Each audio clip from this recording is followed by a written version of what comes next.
Imagine staring at an exam paper for 40 minutes and nothing, absolutely nothing, makes sense. Imagine sitting through lessons where the teacher's voice fades into a distant echo and your mind drifts somewhere far from the classroom. Imagine walking into school with empty pockets, an empty stomach, and a heart carrying more weight than your backpack. That was me. I'm Elijah Samata, and this is the term that changed everything. School had always been predictable. Bells, noise, books. Me and my boys, the church brothers, singing and laughing our way through days we pretended were easy. Until that term. Something shifted. It started as a quiet pressure in my chest, a fear that followed me from class, to prep, to the darkness of my bed at night. People thought I feared exams, but the truth was worse. I feared people, especially one person. Her name was Leticia Cayetana, one class below me, soft-spoken, calm in a way that made the world slow down around her. She wasn't loud. She wasn't dramatic. She had that gentle beauty, the kind that doesn't ask for attention, but somehow keeps it. I didn't fall for her on purpose. My heart just moved without permission. I had always guarded my feelings. Quiet, careful. But one evening in prep, I slipped. She leaned over my desk to borrow a pen, and my eyes betrayed me. I looked at her too long, too softly. She noticed. She leaned closer and whispered, just loud enough for only me, "Why are you looking at me like that?" I didn't answer. But that question unlocked something inside me I didn't even know was locked. Then my friends ruined everything, without meaning to. A joke here, a shout there. "Elijah! Leticia!" Laughter, whispers, rumors spreading faster than truth ever could. Teachers watched. Her friends whispered, and Leticia, she started avoiding me, not because she hated me, but because she was scared. And that distance, it broke something in me.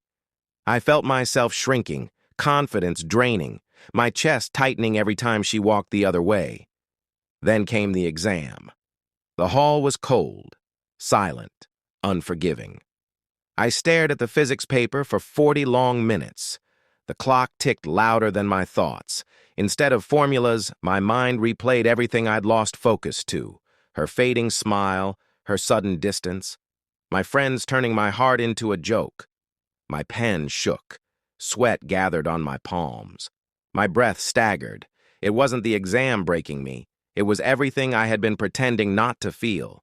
Fear, pressure, love, shame, expectation, all crashing into me at once. That day, school became real in a way no textbook could ever teach. The next morning, I found her standing alone near the chapel. She didn't avoid me. She didn't pretend. She looked at me and said, "You're not okay."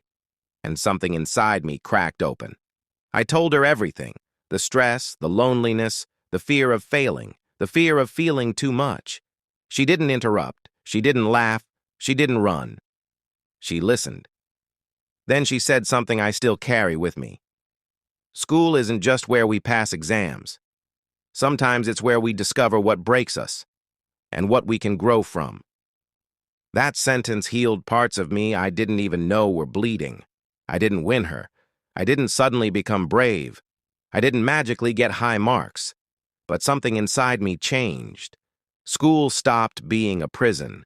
It became the place where I finally met myself. Where fear shaped me, love softened me, exams shattered me, and somehow I learned to rebuild. I walked into the next exam differently, not confident, not perfect, not ready, but honest.